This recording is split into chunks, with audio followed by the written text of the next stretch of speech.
আউযুবিল্লাহি মিনাশ শাইতানির রাজিম। বিসমিল্লাহির রহমানির রহিম। আসসালামু আলাইকুম ওয়া রাহমাতুল্লাহি ওয়া বারাকাতুহু। আশা করছি সবাই ভালো আছো। আর এই প্রত্যাশা নিয়ে আমার এই গুরুত্বপূর্ণ ভিডিওটি শুরু করতে যাচ্ছি। আমরা সবাই জানি, বিশ্বের সকল মুসলিম উম্মাহ আশা করছি সবাই জানি, সূরা ইখলাস, প্রত্যেকটা সূরা, প্রত্যেকটা দোয়ার অনেক বরকত, কিন্তু সূরা ইখলাস এক কথায় অসাধারণ একটি সূরা। কেন সেটা জানো তো?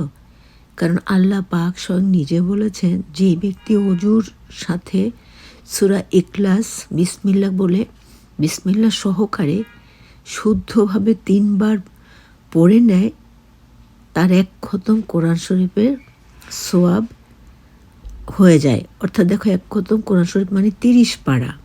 এটা মুখস্থ করা বা সবসময় পড়াটা অনেক কঠিন ব্যাপার। পড়বো তো ইনশাল্লাহ অবশ্যই, কিন্তু কখনো কখনো আমরা তো প্রতিদিন যদি একবারও অজু থাকা অবস্থায় সূরা ইখলাস 3 বার পাঠ করি সহি শুদ্ধভাবে, তাহলে প্রত্যেক দিন আমাদের জন্য সুবহানাল্লাহ, আলহামদুলিল্লাহ, লা ইলাহা ইল্লাল্লাহ, আল্লাহু আকবার, এক খতম কোরআন শরীফের সওয়াব লেখা হয়ে যাবে। সূরা ইখলাস একটি অত্যন্ত গুরুত্বপূর্ণ সূরা। এটি একমাত্র আল্লাহর একত্ব হকিকতের গভীর ব্যাখ্যা বহন করে। নিচে আমি শব্দে শব্দে আরবি বাংলা অনুবাদ, তারপর জাহিরি বাহ্যিক অর্থ, এরপর বাতিনি আধ্যাত্মিক অর্থ এবং শেষে মাওলা আলীর দৃষ্টিতে হকিকতের ব্যাখ্যা দিয়েছি। সূরা ইখলাস। আউযু বিল্লাহি মিনাশ শাইতানির রাজিম। বিসমিল্লাহির রহমানির রহিম।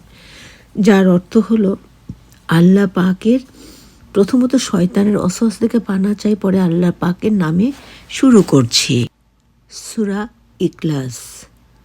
কুল হুয়াল্লাহু আহাদ, অর্থ বলো তিনি আল্লাহ একমাত্র।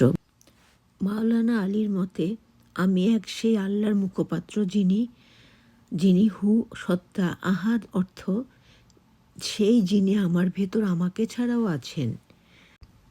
আল্লাহুস সামাদ, এই যে প্রথম আমরা পড়লাম কুল হুয়াল্লাহু আহাদ, আল্লাহুস সামাদ অর্থাৎ আল্লাহ অমুখাপেক্ষী, মানে আল্লাহ ছাড়া কোনো কিছু নেই, তিনি এক এবং অদ্বিতীয়, তার কোনো শরিক নেই।